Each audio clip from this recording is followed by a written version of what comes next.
Hello, everyone, and welcome to another episode of the Indy Real Estate Investing Podcast. I'm your host, Jeremy Tallman, and with me once again is my business partner, Scott Hallberg. Welcome back to the show, Scott. Hello. Good to be back. Yeah, so Scott, we've arrived at part 3, the final part of what we've called our personal residence series. Just a quick recap. In the first part, you and I discussed some of those key decisions that need to be made with converting a personal residence into a rental property. And in part 2, I had a lender and an insurance person come on and talk about kind of the ins and outs of those two pieces. And today, I brought you back to discuss maybe the biggest decision that someone needs to consider when doing that conversion, and that is, should I hire a property manager or not? So I'm wondering, Scott, should we just say yes and end the show? Is that where we are? I mean, I would like to say the conclusion is yes. Yeah. After all our years of experience, it's not something that, has been the funnest thing. But right. Yeah, I mean, there are professionals out there that take that on willingly. Yeah. So I guess we can probably dispel some assumptions because people probably see this title and go, well, of course, T&H, they're a property manager. They're going to say you have to hire a property manager. And I don't think either of us really believe that. I think there's certainly people that, should self-manage. And we talk about those types of people a lot. And in some ways, it could make sense for people. So let's get into this. And again, I'm going to reset the stage here just in case someone just coming into this part 3. But again, this is all about your personal residence and thinking through, because of the interest rate, should I hold on to this because I needed to buy another personal residence? Should I just convert this personal residence into a rental property?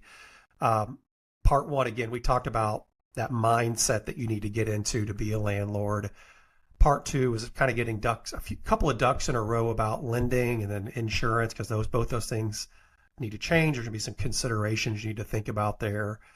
But now comes a big decision, and that is, should I self-manage this property or should I hire a PM? So Scott, let's start it off. Talk about some reasons why self-managing in your mind could make sense for people.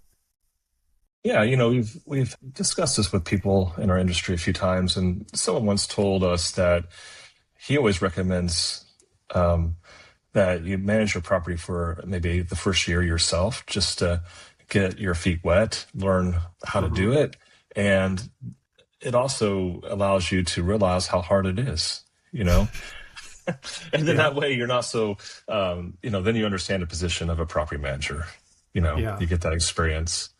But yeah, it obviously can provide a learning opportunity. I mean, we look back at our experience and how we started. I mean, we managed our own for our first 7 years, just you and I. And we built our portfolio up at that point, and we had to do literally everything hands-on. And, so it gave us that testing ground and that practical experience of all the, repetitions of leasing and collecting rent and doing maintenance.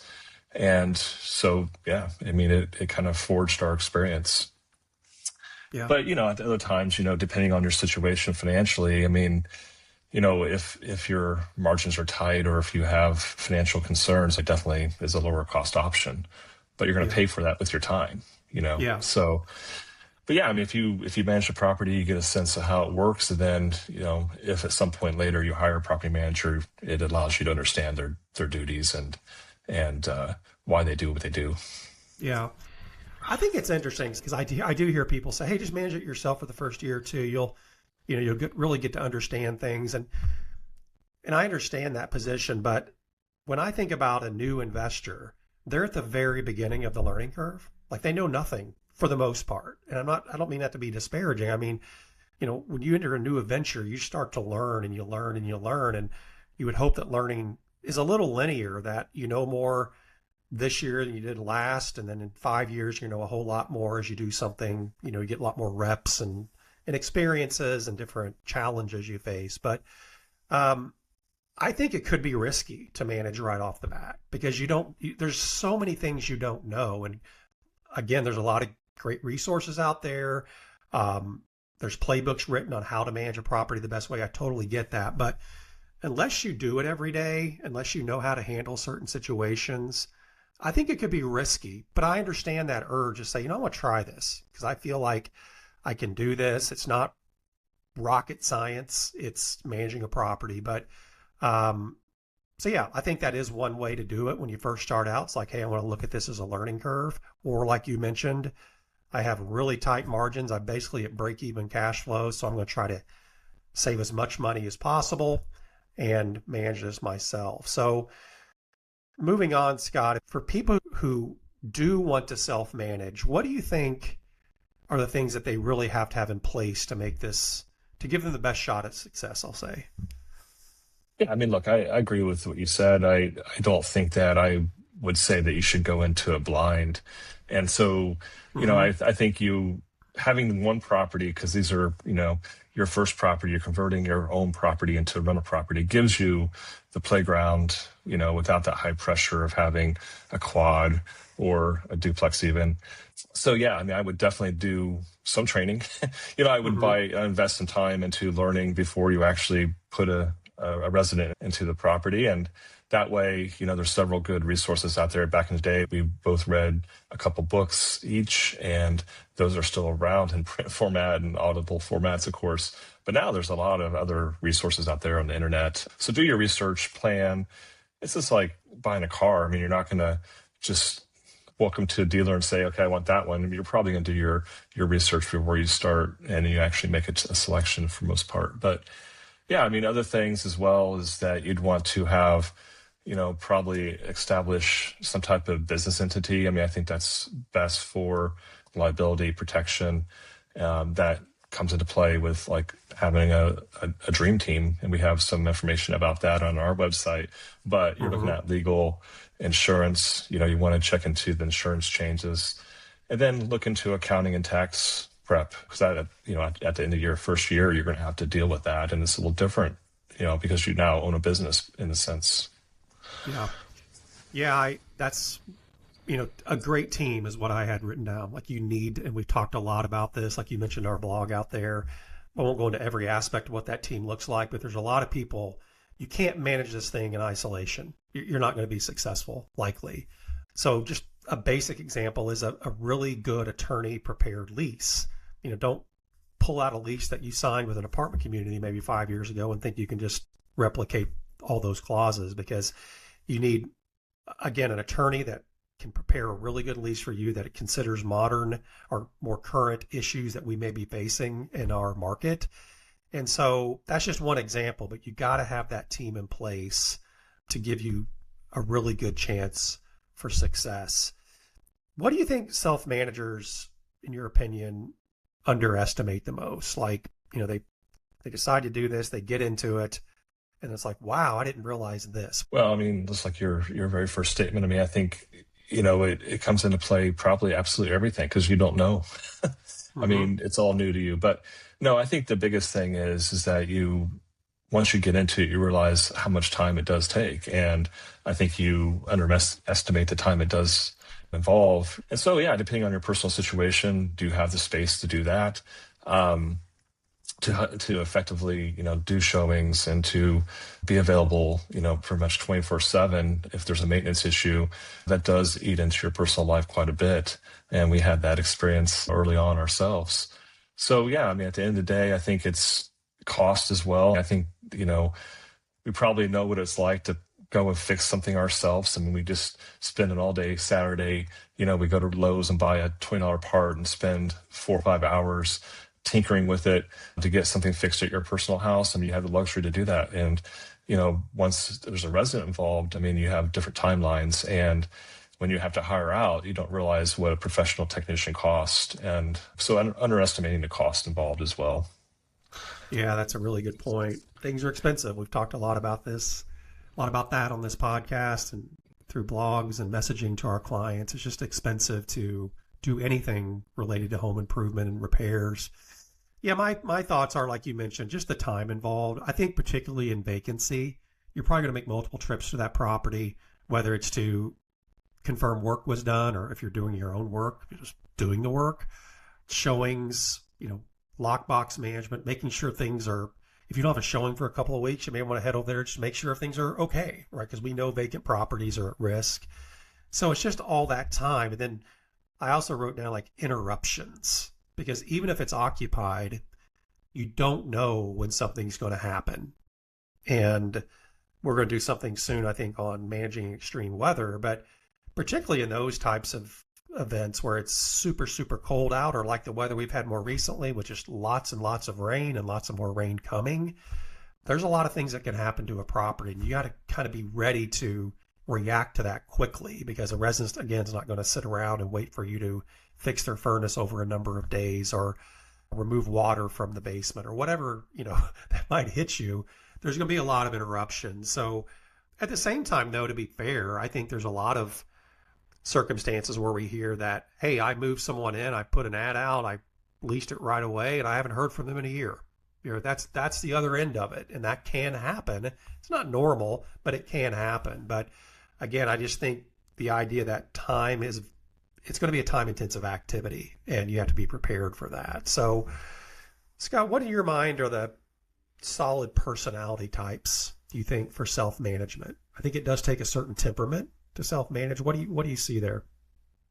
Yeah, unfortunately, there's no test for this, before you either buy a property or turn a property into a rental business. But we also have clients that, we have no control over their personality. But at the end of the day, yes, you have to have, I feel like, some key personality traits that help. I think you'd want to have some risk aversion. I mean, this business sometimes isn't for the faint of heart. I mean, there's going to be tough situations that do happen. So in that case, to keep your sanity, is that you need to have the ability to handle issues under stress, and even temperament. I mean, when you're dealing with a customer as your resident, you want to make sure that you handle them with care and you're not overreacting to them. I mean, they don't want to hear about your problems. Of course, you're there to solve their problems. So yeah, it's just about having that right balance. And again, I'm not a psychologist, but I don't know if there's an exact characteristic type that says, okay, you fit all, these check boxes, and you can become a landlord. But at the end of the day, just taking things with as they come, and just having a calm temperament really helps, because otherwise you'll drive yourself into a stressful situation and probably erode other quality of life issues, in your life. Yeah. Oh, no doubt.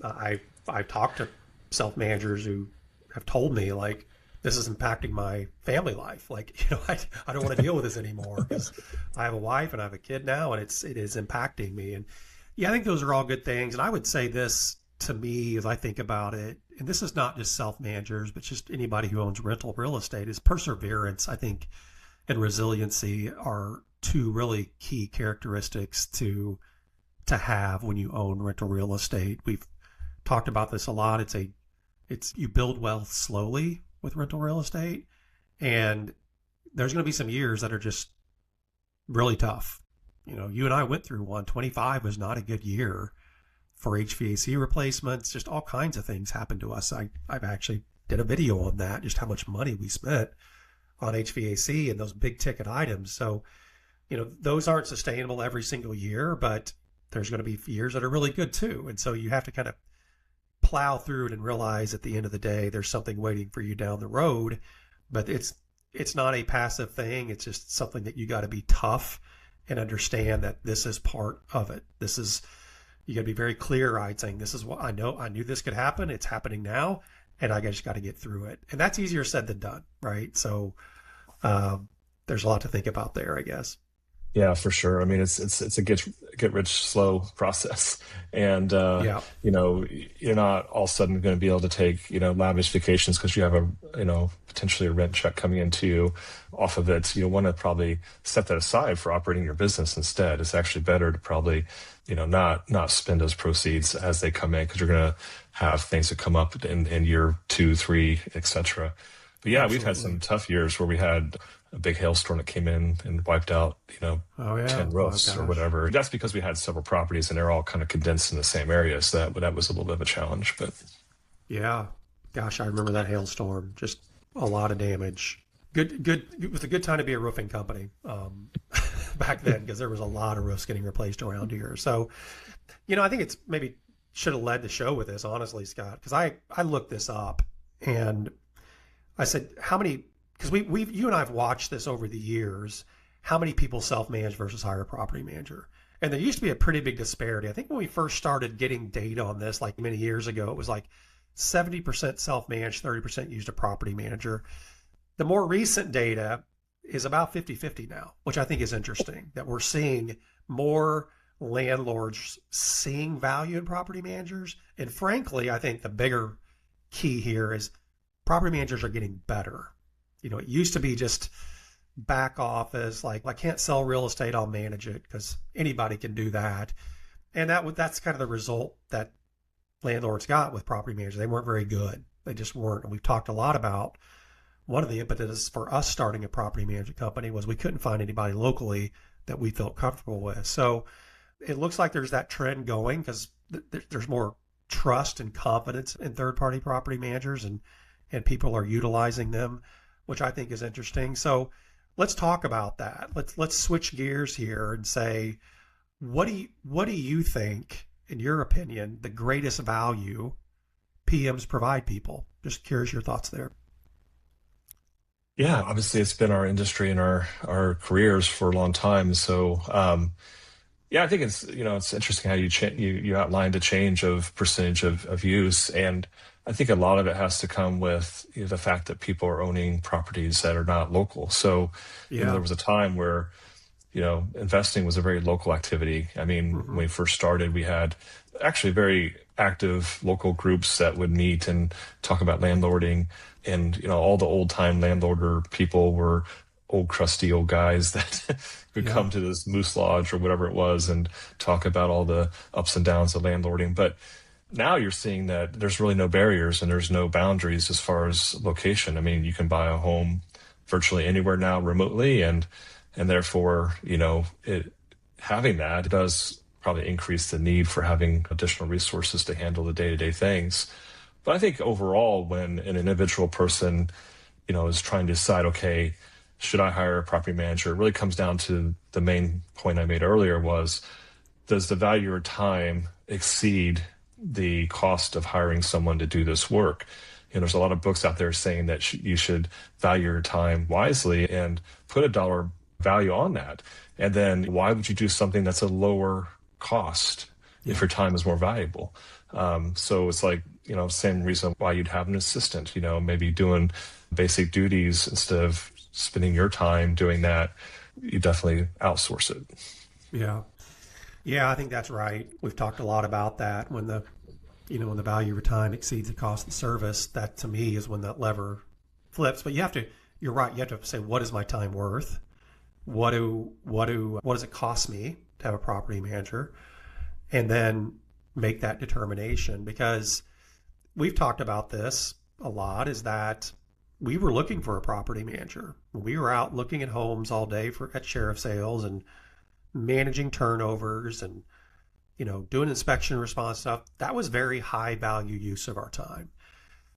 When we were interrupted by having to deal with, dispatch a maintenance or do a showing or confirm a property was ready, those are just, we didn't feel like that was great use of our time, and it became annoying. I mean, frankly, it was kind of annoying. It was a nuisance. It was a bother, because we knew if we could maybe just get to one more house, that could be the house that we wanted to buy and do really well on it. So, I think time is a big thing, but you nailed it. I think other than time, which I think is the best thing, logistically, yes, 76% of our clients don't live in the state, right? And that's a big number, but it's not surprising because people need local boots on the ground. That's the bottom line.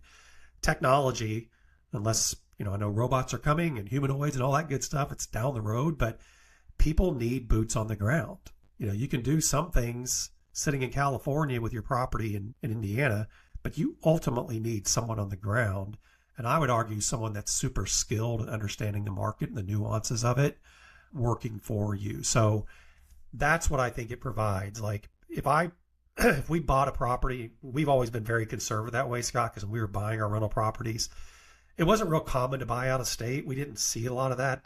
That quickly changed, and we saw a lot of out of state investors. But yeah, it would just, the idea of doing that was intimidating, and we stayed right in our own backyards, literally, when we started buying. So I guess here's a question. Like, do you think a property manager, let's flip it. Can you think a self-manager can outperform a great property manager in the long run? And I know there's certain years that you could say, well, I had to pay a leasing fee and I'd never have to do that if I did it myself. But what's your opinion on that? I think it's a really interesting question. I mean, obviously, I'm probably biased, but at the same time, I would think that, you can be a highly effective self-manager. I mean, if you have the intelligence and emotional IQ to deal with that, there's a lot of good resources out there that can help you through the day-to-day things, especially the common things that happen regularly. But I think in general, a highly experienced and professional property manager can provide a whole level higher than that. I mean, it's like having a bachelor's degree versus a PhD degree. I mean, at the end of the day, our reps and how we handle, the day-to-day things is just far greater. I mean, we work on a magnitude higher than any individual investor would see. So we're getting so many more reps every day about all the common things. And then, the one-off things that happen once, in some cases, a lifetime, because we're dealing with multiple people's properties, we're going to get that regularly as well. So we're going to be able to handle those highly stressful exceptions and have a playbook already established because we've already dealt with it. And, we can run through that much more efficiently and probably with a higher level of outcome in general. So that's the main thing I feel that a professional property manager can offer. Yeah. Yeah. I was just thinking as you were talking through that about all those one-off, those random things that happen. I remember thinking and talking with you over the years, like, wow, never seen that one. Never seen that one. And then we'd write a process for it. And I don't see us saying or hear us saying that a lot anymore. And maybe that's kind of where we are in our career. Yeah, not 25 years. I can't say we've seen everything, but most things, we have seen, but just because of 1,300 properties under management, with thousands of residents involved. If you look at household makeups, we've seen and heard probably about everything. And add to that just the number of years we've been doing it, and that it's something that I was thinking about yesterday. Is that when I think about learning something and training and I'm learning a musical instrument right now, and I'm not nearly as fast as I want to be on that instrument. And the reason is because I'm not comfortable yet with all the aspects of the instrument, correct fretting and all this stuff. So, but once I'm really comfortable with something, once I've done it and done it and done it and done it, then I can do it faster and very effectively. So that's how I think about property managers, is that we're going to be able to execute at a higher level than most individual landlords. Now, we may not execute, and that's not talking about us, any property manager may not execute exactly how you would want it, how you would have executed it, but there's probably a very good reason on why they're executing it the way they're executing it. And again, it's built on thousands and thousands of reps over many years. So yes, I would agree with you. I think a really well-run property management company can outperform a self-manager year over year. But I'd also say, how do you measure that? A couple of things come to mind. Time. It's hard to put a value always on time. What do you miss with your own family life or whatever if you have to deal with your rental property? That's hard to quantify. Like, I missed a baseball game with my son, let's say, because I had to do a showing. That's hard to quantify, what you missed out there. It's probably a big number, though, if you think about it in retrospect. But even something as tangible as leasing, a really good property manager should lease your home faster and to a better resident at the end of the day. And to me, that sets the stage for everything. If you have a really highly qualified resident, and the reason is our marketing outreach is better. Typically, our screening software is better than what's commercially available out there. So that's how I look at it. I think there's a lot of ways to measure it. But again, I think what you mentioned, time, it's how you quantify time is ultimately the way to measure it. Yeah, I agree with you. I had a couple additional things, and one's very similar to what you said, but I think having those tools, I mean, we spend thousands upon thousands of dollars, a month, and tens of thousands of dollars a year with all the professional tools that we have that your average person doesn't get access to. So yeah, screening processes, collections processes. And we have a great legal resource, which, I mean, you can go out and find one, of course, but we have one that we've used for, over a decade. So yeah, it's one of those things where we definitely have those systems built and those tools. But also, again, because we're managing these properties and we're local, we are the local area experts. And if you're not anymore, or if you never were part of that, you're really going to struggle knowing the nuance of, specific areas. Yeah, So, absolutely. So if someone's out there and they're considering moving forward with a property manager, what do you think is, and there's a lot of options now. I mean, the competition today is so different in Indianapolis than it looked like when we first started.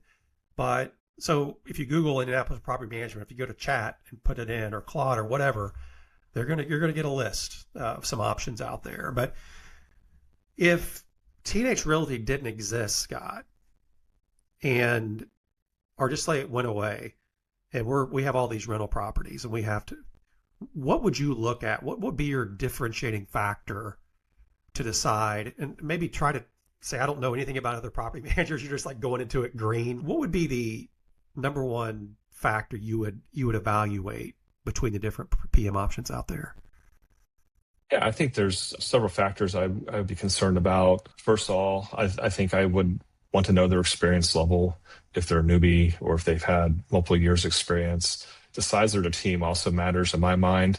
I mean, the average property manager out there in the country is a one-man show. And I'm not sure I would feel comfortable with that personally, because, if that person's sick, not available, on vacation, who's doing it?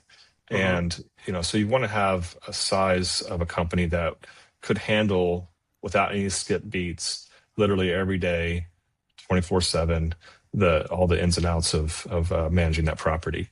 But then also the trust factor. I mean, you want to know the reputation, because you are handing off, in a sense, handing over the keys of a large asset, and there's a lot of money that's transacted. And you'd want to make sure they were trustworthy in handling the accounting properly and putting the money aside and in the proper accounts. So, there's no risk there of losing financially. We've heard a lot of horror stories that there's, unscrupulous people out there that have taken advantage of people, and that you want to do your due diligence in that aspect, so you wouldn't expose yourself to that. So some, minor things, I think in a survey we read a couple years ago about our industry, is that, price isn't nearly as important. Like I, as long as I had the certainty that they were able to perform and they provided the value they charged, I would feel more comfortable with that over just looking for absolutely the cheapest price. Because, many times you're going to get what you pay for. Yeah. No, I think that's a lot of good things there.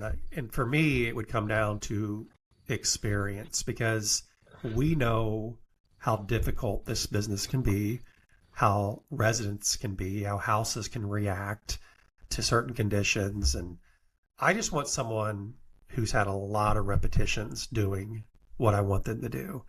I don't want someone who every day, I just mentioned this, says, that's a new one. How do we handle that?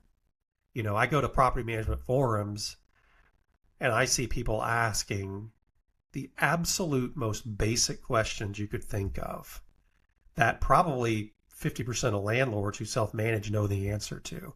And these are people that are managing properties for people. And that would concern me, right? I mean, I want someone that I says, you've been through this, you understand what impacts my return the most. You're going to do the things that work in my interest. As we've matured, Scott, our company, and as individuals, as we've grown, I take giving referrals super seriously now. I don't like referring people that let's say I met someone 2 nights ago and I was like, wow, this is a really nice guy, and he's a general contractor. I really like him. He's just starting out. I don't refer him. I just wouldn't, because I don't know him. I mean, yeah, he's a nice guy, but I don't know how he runs his business. I don't know if he can do anything with general contracting, right? So when we make referrals and we put that dream team together, it's like really tried and true people that we trust and that we've seen work with our clients and have good results. So to me, yes, size of team absolutely matters, but I want to know someone's been in business for at least 5 to 7 years, that manages, a decent amount of properties, It's that track record to me is so critical because you mentioned this before. There's been some bad actors here for sure. We've actually had some stories about them on our podcast here about lots of money being lost by investors through really bad property managers. But you also lose money because of property managers don't execute. Right? That's to me the biggest risk on a day-to-day basis of property managers just not doing their job very well. And as a result, you suffer for it. And nothing's going to go perfect. You're not going to be 100% happy with your property manager 365 days a year, year after year. But I just want someone on my team that I can say, you've been through it. I can trust you because you've been here a long time. That's where I see the value. Yeah, and it's just not the experience, but be able to prove it, like you mentioned. I mean, is having that performance track record that shows, their average days that they take the lease. And if they can beat the rest of the competition, they're going to save you money and maybe justify their fees. I think there was a time where we used to say that because of our market knowledge, we can sometimes get a better rent rate that covers our fee. Yeah. And then the final thing that you alluded to is just the, performance, and making those good decisions can save you hundreds, if not thousands. Someone that doesn't understand how to conduct a certain activity can expose you legally and financially. Yeah. Yeah. One thing I just thought of there, you mentioned that, we can do things that maybe justify our fee. And, the classic example is self-manager comes to us and says, hey, this resident's been there for 3 years. I just don't have the heart to raise their rent. I'm afraid I'm going to lose them. Well, we can have that conversation with a resident in a non-threatening way and probably get a rent increase and probably pay for our management fee, right? So that's just one example of a situation where it's like, wow, I was getting 1,000, now T&H is getting 1,100. I essentially don't pay for the management because I'm getting the same amount of rent So that's just one example, but well, it's been good stuff. Anything else come to mind, Scott, before we wrap up here? Just because it's a big decision. We know that there's a lot to consider, especially this is assuming that this is your first investment property because you're moving from, your personal residence. Now you're going to be a landlord. That's kind of how we frame this up. This is a huge decision that can have massive impacts on your return. So anything else comes to mind before we wrap it up? Yeah, I mean, I think, at the end of the day, I think that's something that we love. We love talking about real estate and investing and doing property management. It's become our career and our passion for many years now. But yeah, I mean, reach out to us. I'd be happy to share that experience. I think at the end of the day, if you're evaluating, someone else, if you have trouble getting a hold of them, that's probably a big red flag. I mean, if you can't reach them and they won't return your call, that's probably not someone you want to use. And look, we take communication very seriously. It's one of our core values, of course. I mean, maybe we're not perfect, but I think we have a great team that tries to do that. And that's something that was important in this business, because right now we're still a human to human business, and, we got to deal with that every day, and anything can happen. So I think we worked really hard to set a team up that has that experience. We have new employees that are just starting out, but we also have employees that have dozens of years experience. And I think that that's something that I feel very proud about. Yeah. So, well, Scott, thanks for joining me. It's been good. Pretty good series. Yeah, thanks. Yeah. We hope everyone has picked up some information that will help them in their investing. We'll be back in 2 weeks with another podcast. Until next time, thank you so much for listening, and please stay invested in your investment.